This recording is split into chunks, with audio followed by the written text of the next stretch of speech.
Shalom teman-teman Facebook, login lagi di Facebook What's on Your Mind. Kita semua sudah ada di episode baru. Semoga teman-teman semua dalam lindungan dan berkat Tuhan. Saleh. Berapa lagi? Nggak sempet.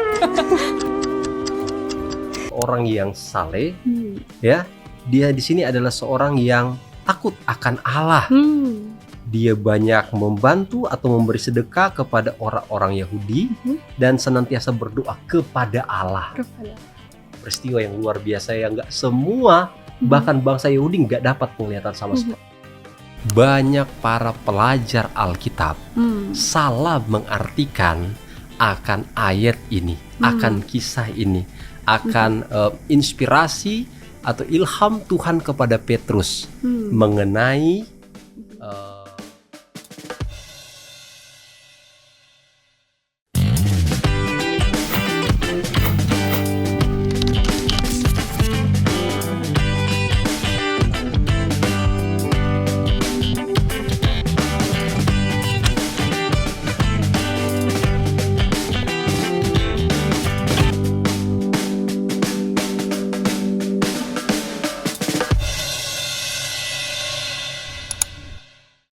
Shalom teman-teman Facebook, login lagi di Facebook What's on Your Mind. Kita semua sudah ada di episode baru. Semoga teman-teman semua dalam lindungan dan berkat Tuhan.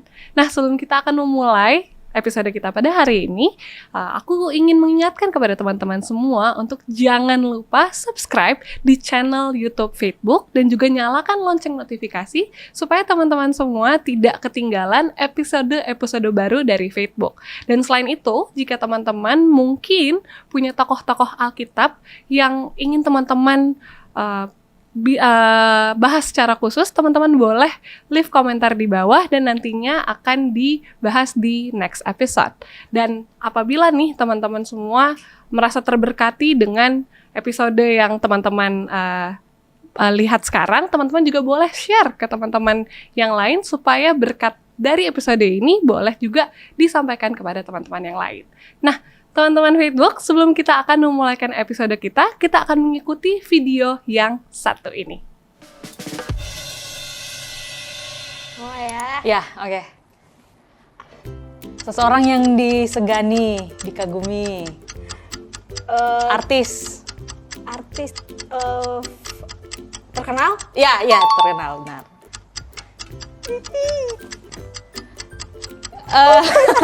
Mau pergi ke satu tempat, jadi sebelum ke sana harus di apa dulu? Dipersiapkan? Ya, aku mau ke tempatmu, jadi aku harus Pergi? Berjalan? Untuk Pas. susah juga ya. Hukum Tuhan ada untuk supaya kita bisa Melakukannya? dan Menurutinya? Menurut? ya.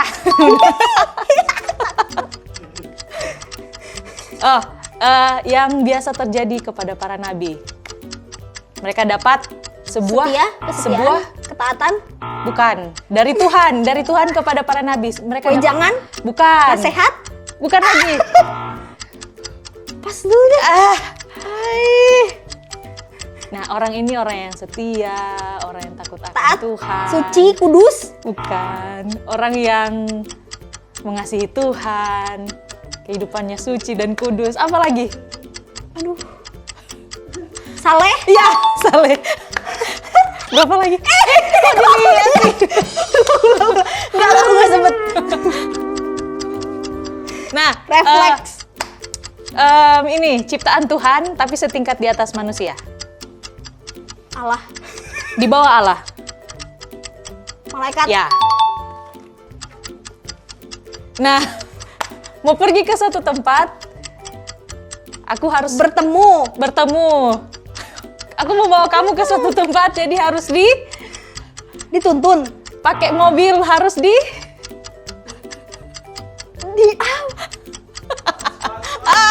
susah.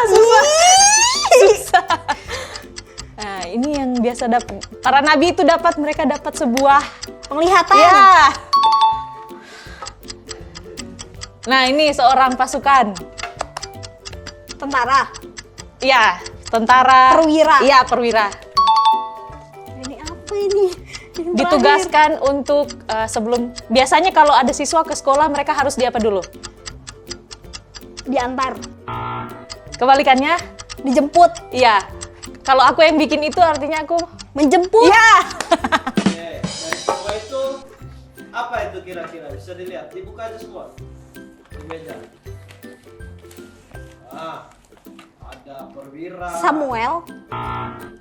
Samuel. Bukan? Apa? Aku bilang. Iya. Kalian berdua ditebak saja. Kamu apa? Aku sih perwira ya. Samuel bukan perwira. Daud. Ini Cornelius bukan? Cornelius. Karena dia perwira, dia dapat penglihatan tentang Petrus. Cornelius. Petrus atau Paulus. Benar ya? Betul. Thank you, dadah dulu.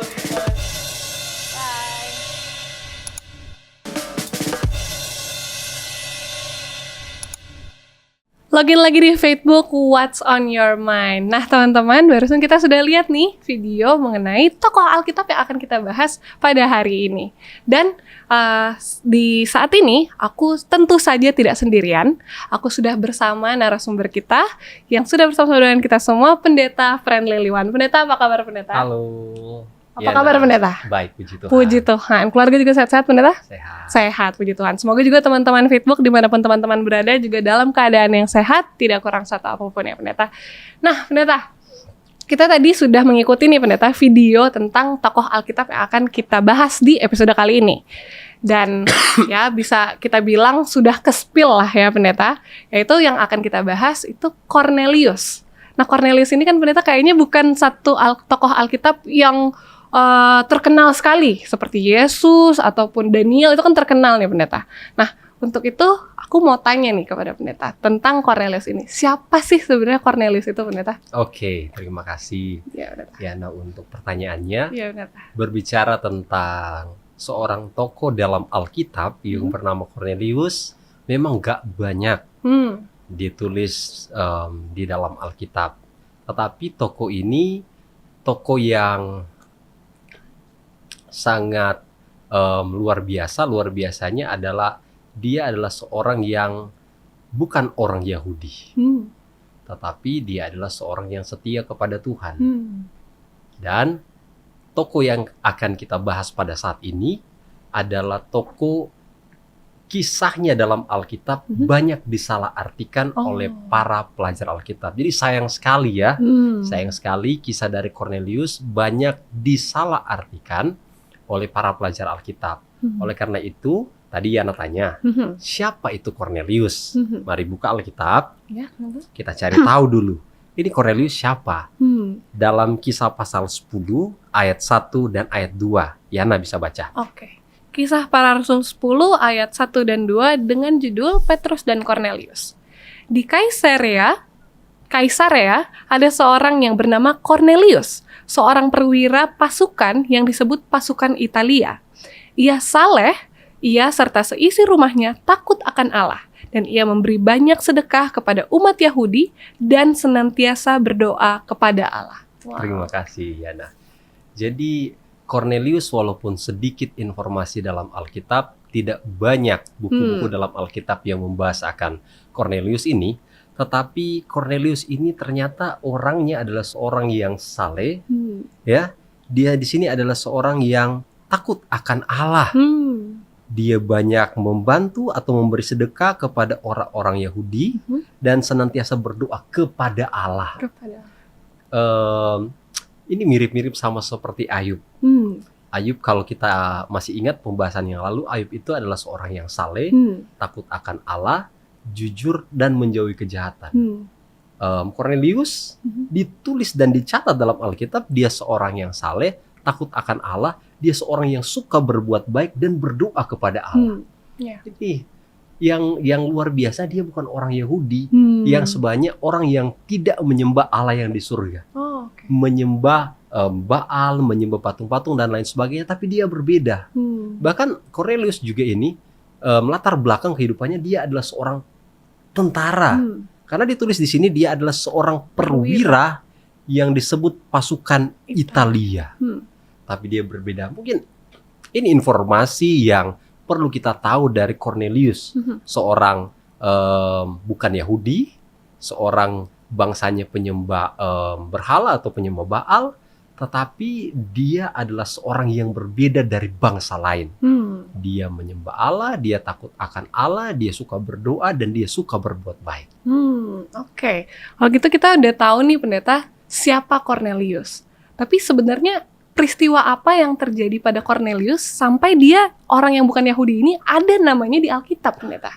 Ini perlu sekali untuk kita tahu bahwa Alkitab itu bukan hanya mencatat akan tokoh-tokoh yang berasal dari bangsa Yahudi, bangsa Israel, tetapi ada bangsa-bangsa lain, orang-orang di bangsa itu yang takut akan Allah, yang percaya kepada Allah, yang berdoa kepada Allah, kepada Tuhan, dan dicatat di dalam Alkitab.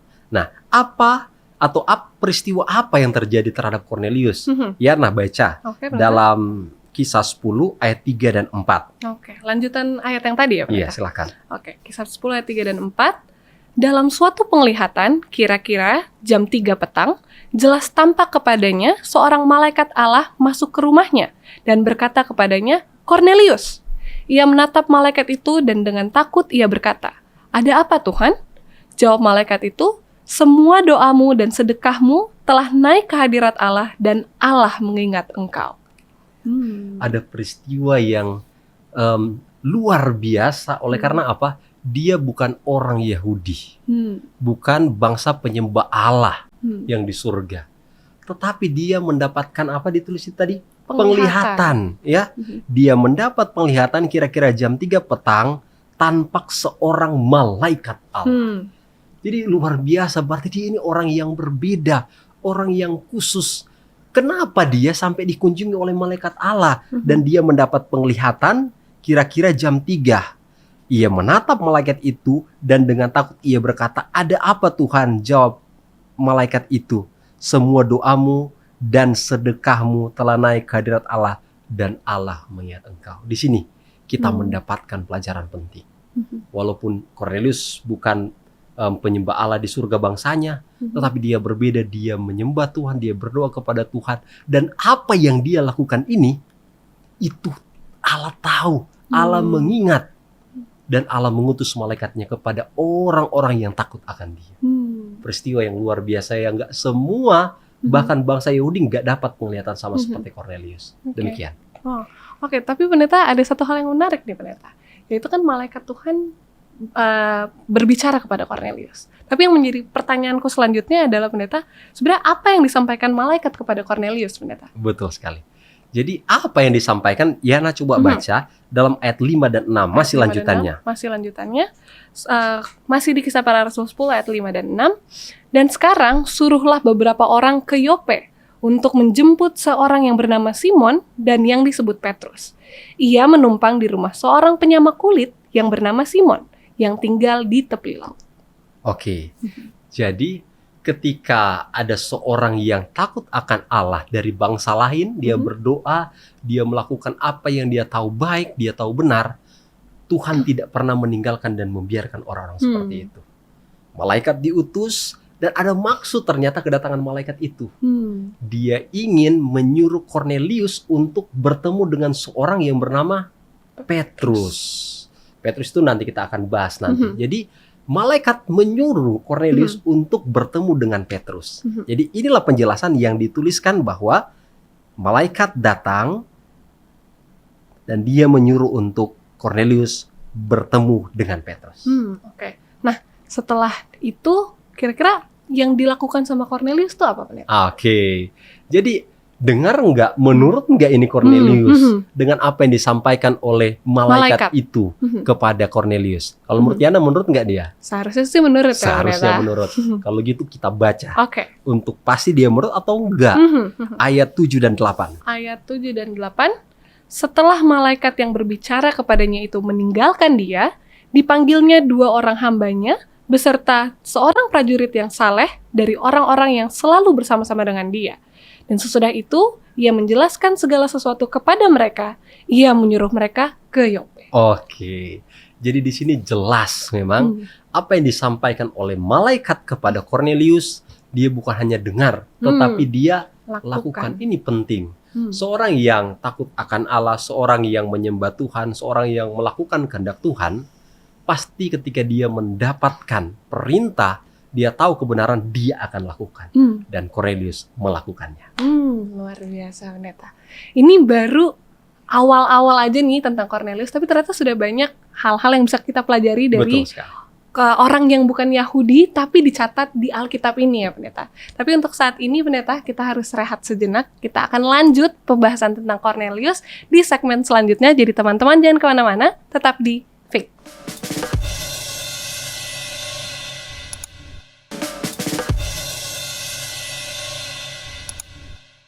Login lagi di Facebook, What's on Your Mind. Nah, Pendeta, tadi kita udah bahas nih, baru sedikit sih sebenarnya, Pendeta, tentang Cornelius. Dan kita terhenti sampai dia mau menyuruh orang-orang terdekatnya dan menjelaskan tentang penglihatannya dia.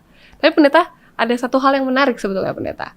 Tentang di kisah ini kan kita baca kisah para rasul 10 kan, Pendeta. Di judul perikopnya itu tentang Petrus dan Cornelius. Tapi aku mau tanya, Pendeta, kenapa ada nama Petrus di situ, Pendeta? Dan kenapa si Petrus ini tuh siapa sih, Pendeta? Oke, terima kasih Yana. Ya, jadi sekilas tadi kita mendengarkan penjelasan bahwa Cornelius adalah orang bukan Yahudi. Tapi dia orang percaya kepada Tuhan, dia saleh, dia suka berdoa kepada Allah, dan dia orang baik, suka memberi bantuan sumbangan. Dan Allah tahu, Allah menerima akan apa yang dia lakukan dan itu berkenan kepada Tuhan. Nah, dia mendapat penglihatan. Ini yang luar biasa. Dan dia disuruh untuk bertemu dengan Petrus. Dan apa yang disampaikan malaikat itu kepadanya, dia lakukan. Petrus siapa ini Petrus? Petrus apakah Petrus yang murid Yesus atau Petrus siapa ini yang bertemu dengan Cornelius ini? Yang Cornelius tadi di akhir pembahasan dia minta untuk orang-orang terdekatnya pergi untuk temui Petrus ini. Oke. Jadi pertanyaan Yana tadi, siapakah Petrus dan apa yang terjadi pada kisahnya? Padanya dalam kisah ini. Coba Yana buka Yohanes 1 ayat 42. Petrus yang mana ini? Oke, Yohanes 1 ada ayat Petrus lain mungkin? Yohanes 1 ayat 42. Ayat 42. Ia membawanya kepada Yesus. Yesus memandang dia dan berkata, "Engkau Simon, anak Yohanes, engkau dinamakan Kefas, artinya Petrus." Oke. Satu lagi. Matius 4 ayat 18 dan 19. Matius 4 ayat 18 dan 19. Dengan judul perikop, Yesus memanggil murid-murid yang pertama. Dan ketika Yesus sedang berjalan menyusur Danau Galilea, ia melihat dua orang bersaudara, yaitu Simon yang disebut Petrus dan Andreas saudaranya. Mereka sedang menebarkan jala di danau, sebab mereka penjala ikan. Oke. Jadi Petrus yang dimaksudkan dalam cerita Cornelius adalah seorang nelayan. Namanya sebelumnya adalah Simon, tetapi dipanggil oleh Yesus untuk menjadi muridnya, pengikut Yesus. Dan namanya berubah menjadi Kefas atau Petrus. Jadi Petrus dalam cerita Cornelius adalah seorang murid Yesus yang mengikuti Yesus dalam kehidupannya, dan malaikat atau Tuhan menyuruh melalui malaikat Cornelius untuk bertemu dengan Petrus yang murid Yesus ini. Nah, tadi kan selanjutnya, siapa Petrus dan apa yang terjadi pada Petrus dalam kisah ini? Yana coba baca dalam kisah 10 ayat 9 sampai 16. Ayat 9 sampai 16. Teman-teman Facebook dimanapun teman-teman berada juga boleh sambil buka Alkitab kita simak bersama-sama. Kisah para Rasul 10 ayat 9 sampai 16. Keesokan harinya, ketika ketiga orang itu berada dalam perjalanan dan sudah dekat kota Yope, kira-kira pukul 12 tengah hari, naiklah Petrus ke atas rumah untuk berdoa. Ia merasa lapar dan ingin makan. Tetapi sementara makanan disediakan, tiba-tiba rohnya diliputi kuasa ilahi. Tampak olehnya langit terbuka dan turunlah suatu benda berbentuk kain lebar yang bergantung pada keempat sudutnya, yang diturunkan ke tanah. Di dalamnya terdapat pelbagai jenis binatang berkaki 4 binatang menjalar, dan burung. Kedengaranlah olehnya suatu suara yang berkata, "Bangunlah, hai Petrus, sembelihlah dan makanlah." Tetapi Petrus menjawab, "Tidak Tuhan, tidak, sebab aku belum pernah makan sesuatu yang haram dan yang tidak tahir." Kedengaran pula untuk kedua kalinya suara yang berkata kepadanya, "Apa yang dinyatakan halal oleh Allah, tidak boleh engkau nyatakan haram." Hal ini terjadi sampai 3 kali, dan segera sesudah itu terangkatlah benda itu ke langit. Terima kasih Yana. Ini kisah yang menariknya adalah di sini. Oke. Yang bikin menarik adalah itu yang saya katakan tadi. Banyak para pelajar Alkitab salah mengartikan akan ayat ini, akan kisah ini, akan inspirasi atau ilham Tuhan kepada Petrus mengenai mimpi itu, mengenai ilham itu, bahwa ini berbicara tentang makanan. Tetapi apa yang Yana baca tadi, bahwa Petrus nggak sama sekali, dia nggak makan. Dia sampaikan bahkan, "Tidak Tuhan, tidak, saya tidak pernah memakannya." Sampai 3 kali dalam kisah itu Tuhan sampaikan kepada Petrus untuk sembelihlah, makanlah. Tapi Petrus menjawab apa? Tidak sama sekali. Dia tidak.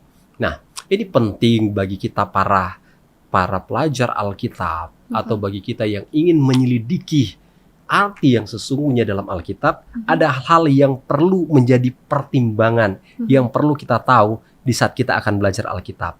Yang pertama, di saat kita membaca cerita Alkitab, di saat kita membaca ayat Alkitab, kita perlu mengetahui konteks perikop atau judul cerita yang kita baca. Judul pembahasan yang kita bahas adalah mengenai apa?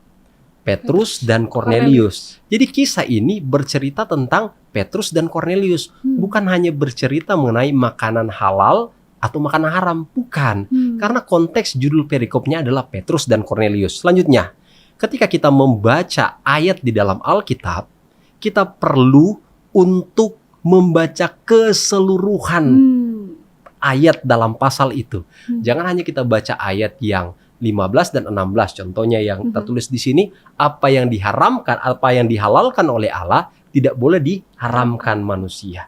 Ini kita harus baca konteks keseluruhan. Selanjutnya, kita harus mengetahui latar belakang. Apa yang terjadi dalam latar belakang kisah ini. Selanjutnya, kita perlu mengetahui apa tujuan penulisan akan cerita ini. Penulisan akan ayat ini ditujukan kepada siapa? Apa maksudnya? Selanjutnya, kita harus, kalau kita sebagai pelajar Alkitab, mungkin kita bisa cari tahu informasi, ada mungkin bahasa asli. Kalau bahasa asli Perjanjian Lama itu bahasa dari bahasa Yunani, bahasa Greka. Apa kata dalam bahasa Greka, kenapa dipakai ini?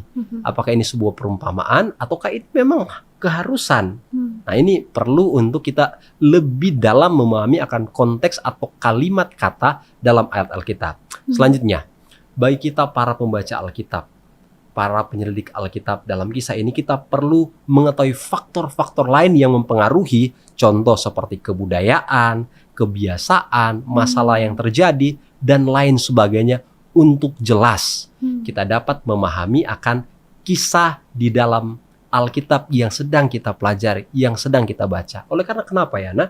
Kalau kita salah, kita hanya membaca satu ayat dan kita langsung mengambil kesimpulan, kita bisa jadi salah mengambil kesimpulan. Kita salah mengartikan akan maksud yang dituliskan dari keseluruhan pasal itu. Makanya di dalam cerita Kornelius di sini, di saat Kornelius menyuruh orang-orang kepercayaannya bertemu dengan Petrus, Petrus dapat penglihatan. Dan menarik, penglihatan itu kok dia disuruh sembelih? Apa maksudnya penglihatan itu? Nanti kita akan jawab di sesi selanjutnya. Oke, Pendeta. Dan menariknya juga ya, Pendeta, bagiku secara pribadi. Karena Pendeta lumayan menekankan bahwa ketika baca Alkitab itu kita harus tahu konteks, kita harus tahu latar belakang dan lain-lain. Berarti memang kita dalam membaca Alkitab itu, Pendeta, harus tetap minta hikmat Tuhan ya, Pendeta. Betul sekali. Jadi kita baca Alkitab tuh bukan hanya untuk membuktikan apa yang kita punya. Misalnya ada sesuatu yang kita tahu, terus untuk cari pembuktiannya dari Alkitab. Tapi sebelumnya itu juga pula kita harus minta hikmat Tuhan supaya kita nggak salah menafsirkan ya pendeta. Betul sekali. Berarti bisa jadi pendeta, ini bisa jadi pertanyaan juga pendeta. Tapi mungkin nanti saja. Bisa jadi pendeta kita dalam membaca Alkitab itu bisa salah penafsiran ya pendeta. Iya, bisa jadi salah penafsiran. Kalau seorang yang dia sungguh-sungguh ingin belajar, dia harus menjadi seorang pelajar yang rendah hati. Dalam arti ketika dia tahu kebenaran yang sebelumnya mungkin dia sudah pegang, oh ini yang benar. Ya. Tapi ternyata itu salah ditafsirkan oleh orang-orang ataupun oleh dia sendiri. Maka ketika dia dengan rendah hati kembali belajar, dia ilmunya bertambah tentang bagaimana menafsir ayat Alkitab, tentang pengertian yang sebenarnya, maka dia akan menerima kebenaran itu. Luar biasa. Oke pendeta, sebenarnya masih banyak nih pertanyaan-pertanyaan dan juga mungkin kisahnya ini belum selesai kan pendeta. Tapi kita harus berhenti sejenak. Pendeta dan juga teman-teman Facebook, kita akan bahas kembali kisah tentang Cornelius dan Petrus di segmen selanjutnya. Jadi teman-teman jangan kemana-mana, tetap di Facebook.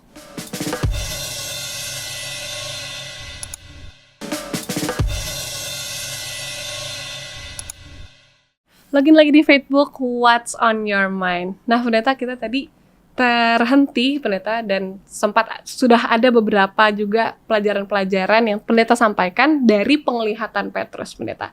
Cuman di segmen kali ini aku pengen tanya nih pendeta. Pengen tanya ke pendeta, kira-kira Petrus udah tahu nggak sih pendeta arti dari penglihatan yang kita sudah bahas di segmen sebelumnya? Oke, terima kasih.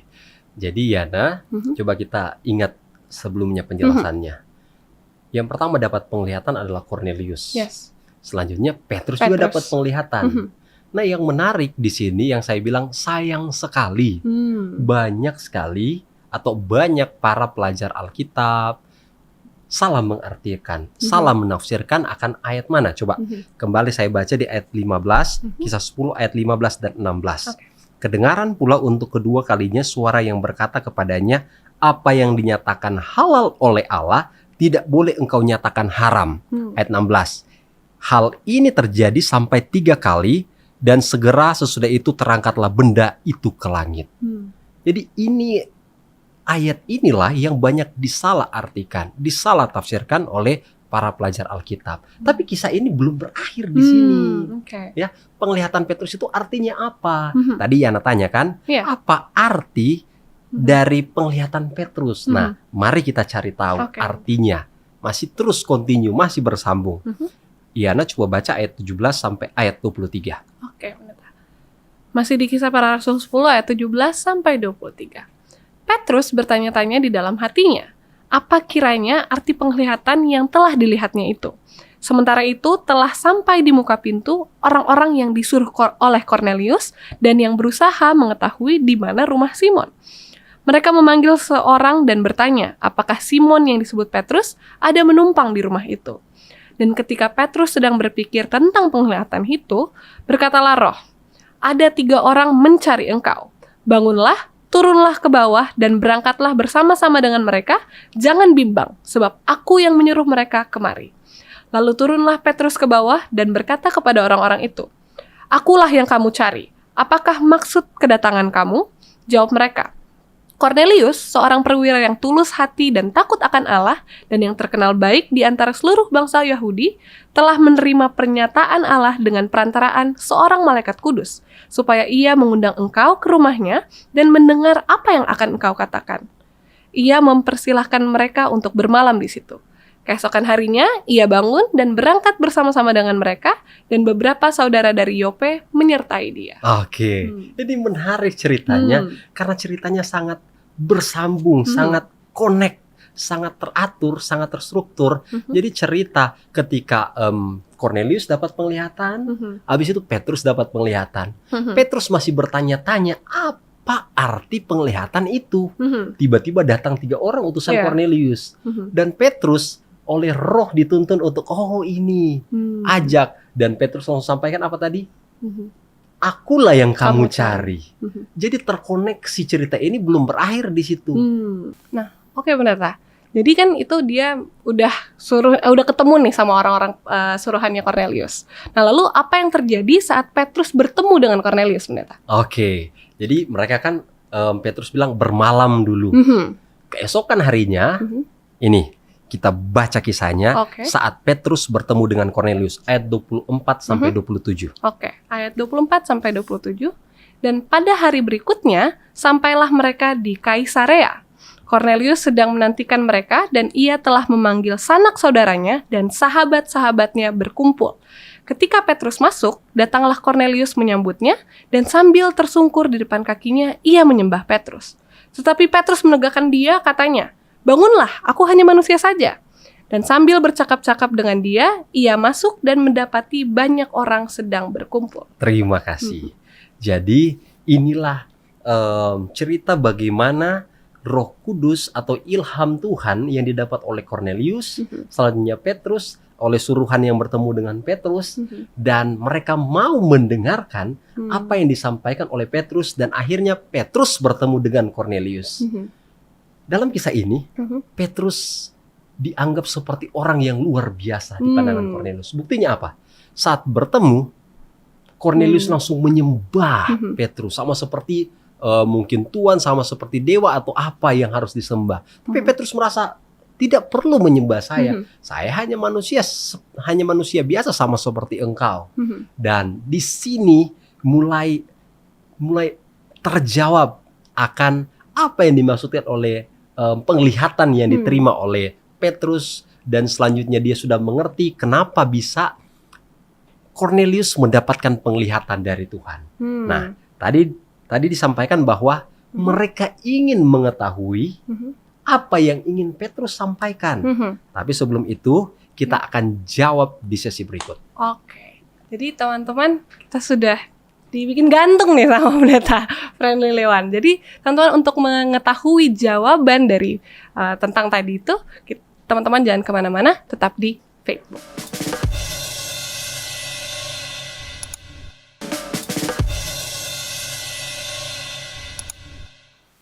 Login lagi di Facebook, What's on Your Mind. Nah, pendeta, kita tadi terhenti tentang kira-kira apa yang mau disampaikan oleh Petrus kepada Cornelius. Tapi sebelumnya, pendeta, kan kita sudah bahas bahwa orang Yahudi dan orang non-Yahudi itu seperti ada perbedaannya gitu, pendeta. Nah, yang aku ingin tanyakan adalah, apa latar belakang masalah yang terjadi antara orang Yahudi dan orang yang bukan Yahudi, pendeta? Oke, jadi ini latar belakang yang menjadi masalah bagi orang Yahudi. Ini Petrus orang Yahudi, dan orang bukan Yahudi Cornelius. Ya, kita ini sudah mau sampai puncak untuk dapat mengerti dengan jelas, mengerti secara terang tentang kisah ini yang banyak disalahartikan. Ada masalah apa yang terjadi antara orang Yahudi dan orang bukan Yahudi, antara bangsa Cornelius dan bangsa Petrus. Nah, perlu Yana baca dalam Kisah 10 ayat 28 sampai 33. Silakan. Ayat 28 sampai 33. Ia berkata kepada mereka, "Kamu tahu betapa kerasnya larangan bagi seorang Yahudi untuk bergaul dengan orang-orang yang bukan Yahudi atau masuk ke rumah mereka. Tetapi Allah telah menunjukkan kepadaku bahwa aku tidak boleh menyebut orang najis atau tidak tahir. Itulah sebabnya aku tidak berkeberatan ketika aku dipanggil, lalu datang kemari. Sekarang aku ingin tahu apa sebabnya kamu memanggil aku." Jawab Cornelius, 4 hari yang lalu, kira-kira pada waktu yang sama seperti sekarang, yaitu jam 3 petang, aku sedang berdoa di rumah. Tiba-tiba ada seorang berdiri di depanku, pakaiannya berkilauan. Dan ia berkata, "Cornelius, doamu telah didengarkan Allah, dan sedekahmu telah diingatkan di hadapannya. Suruhlah orang ke Yope untuk menjemput Simon yang disebut Petrus. Ia sedang menumpang di rumah Simon, seorang penyama kulit yang tinggal di tepi laut. Karena itu, segera kusuruh orang kepadamu, dan dengan senang hati engkau telah datang. Sekarang kami semua sudah hadir di sini di hadapan Allah untuk mendengarkan apa yang ditugaskan Allah kepadamu." Oke, jadi Petrus dia masih belum mengerti sepenuhnya. Tetapi dia sampaikan kepada Cornelius betapa keras ini masalahnya. Betapa kerasnya larangan bagi orang Yahudi untuk bergaul dengan orang yang bukan Yahudi. Bahkan untuk masuk saja ke rumah, mau bertamu, itu gak bisa. Itu gak tahir, itu najis, gak boleh sama sekali. Nah, ternyata dia bertanya kepada Cornelius, Apa? Kenapa kamu mau bertemu dengan saya? Nah, dijelaskan oleh Cornelius tadi bahwa dia juga dapat penglihatan. Makanya ya, nah, apa pertanyaan berikut? Nah, pertanyaan berikutnya adalah pendeta, apa jawaban Petrus dan apa arti penglihatan yang diterima Petrus? Nah, ini puncak yang merupakan penjelasan untuk kita dapat mengerti keseluruhan akan pembahasan tentang Cornelius. Baca di dalam Kisah 10 ayat 34 sampai 36. Kisah 10 ayat 34 sampai 36. Lalu mulailah Petrus berbicara, katanya, sesungguhnya aku telah mengerti bahwa Allah tidak membedakan orang. Setiap orang dari bangsa manapun yang takut akan Dia dan yang mengamalkan kebenaran berkenan kepadanya. Itulah firman yang Ia suruh sampaikan kepada orang-orang Israel, yaitu firman yang memberitakan damai sejahtera oleh Yesus Kristus yang adalah Tuhan dari semua orang. Terima kasih. Jadi puncak dari kisah ini adalah ilham penglihatan yang didapat oleh Cornelius, yang didapat oleh Petrus di saat Petrus katakan, ayat 34, mulailah Petrus berbicara, katanya, sesungguhnya aku telah mengerti. Ya, aku telah mengerti tentang penglihatan itu bahwa Allah tidak membeda-bedakan orang. Tidak membeda-bedakan latar belakang, tidak membeda-bedakan suku bangsa. Kamu bangsa bukan Yahudi, saya Yahudi. Ternyata di luar dari itu, di luar dari bangsa Yahudi, Cornelius ini bangsa non-Yahudi, bukan Yahudi, tapi dia percaya kepada Tuhan.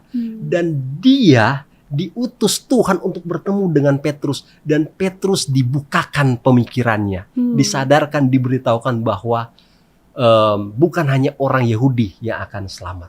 Kalau ada orang yang bukan Yahudi tapi percaya kepada Tuhan, maka dia harus apa? Dibawa untuk mengerti Tuhan yang sesungguhnya. Kasihnya yang begitu besar. Dan Yana, di dalam Kisah pasal 10 ayat 37 sampai 43, di situ Petrus menjelaskan kepada Cornelius dan orang-orang yang ada di rumah situ tentang Yesus. Dan di akhir dari penjelasan itu, maka orang-orang di situ memberi diri, mereka bertobat, dan mereka memberi diri untuk dibaptis. Luar biasa. Jadi penjelasan yang luar biasa yang kita bisa dapatkan di dalam penjelasan cerita Cornelius secara lengkap. Bahwa Allah tidak membeda-bedakan. Bagi bangsa Yahudi, oh nggak boleh, najis. Ternyata itu yang Tuhan maksudkan. Sembelih, makanlah. Petrus bilang, nggak bisa Tuhan, itu najis, itu haram, belum pernah aku makannya. Sampai 3 kali. Maksudnya itu ternyata bahwa Petrus tidak boleh membeda-bedakan. Karena Tuhan mati. Tuhan mengasihi semua orang. Tuhan mati untuk semua orang. Demikian. Wah, ternyata dari kisah Cornelius itu saja sudah ada hal yang bisa kita praktekkan dalam kehidupan kita sehari-hari ya, pendeta.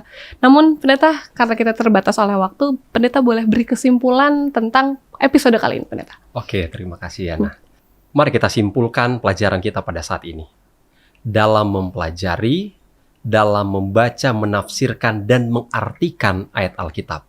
Di sini kita mendapatkan, kita harus tahu perikop atau judul pelajaran yang kita baca. Kita harus mengerti atau kita harus baca ayat sebelumnya dan ayat sesudahnya.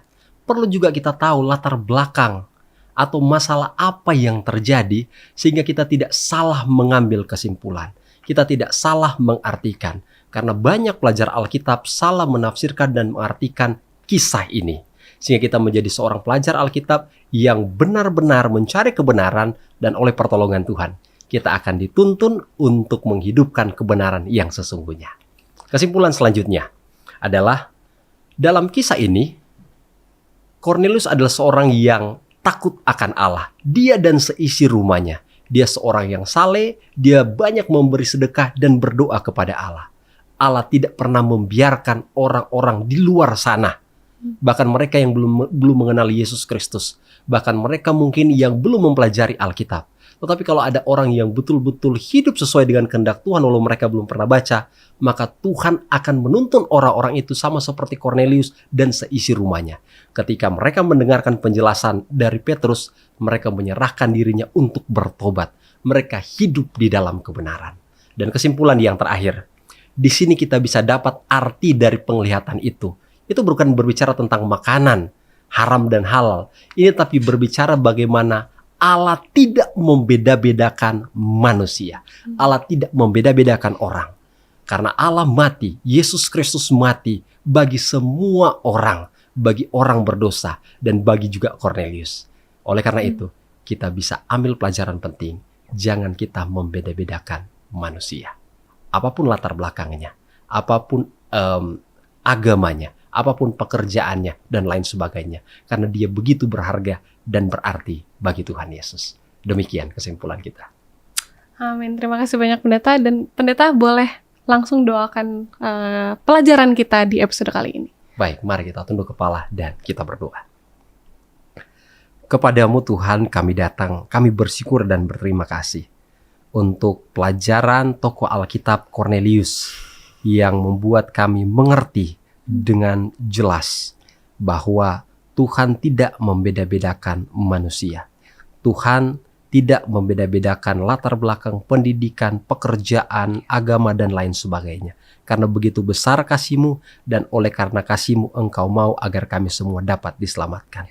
Engkau mau Cornelius dan keluarganya diselamatkan oleh karena mereka adalah keluarga yang takut akan Allah. Mereka saleh, mereka suka banyak membantu, dan mereka selalu berdoa kepadamu. Oleh karena itu, tuntun kami semua Tuhan, sahabat-sahabat Facebook yang menyaksikan acara ini, agar kami bisa menjadi orang-orang yang takut akan Allah, yang saleh, yang menghidupkan sesuai dengan firman-Mu, dan kami selalu percaya berdoa kepada Tuhan. Berkatilah kami semua, dan inilah apa yang kami lakukan adalah untuk kepujian, kemuliaan bagi nama Tuhan. Terima kasih Tuhan mendengar dan menjawab doa kami. Dalam nama Tuhan Yesus kami berdoa. Amin. Amin. Terima kasih banyak Pendeta Friendly Sama-sama. Lewan yang sudah membawakan materi pada episode kali ini. Semoga selalu diberkati ya Pendeta. Amin, sama-sama. Dan untuk teman-teman Facebook semua, teman-teman, jika teman-teman juga merasa terberkati lewat episode ini, teman-teman juga boleh langsung share kepada teman-teman yang lain. Dan teman-teman semua, jangan lupa juga untuk subscribe dan nyalakan lonceng notifikasi supaya teman-teman tidak ketinggalan episode-episode terbaru dari Facebook. Sekian episode kita pada kali ini. Shalom, Tuhan memberkati kita. Bye-bye.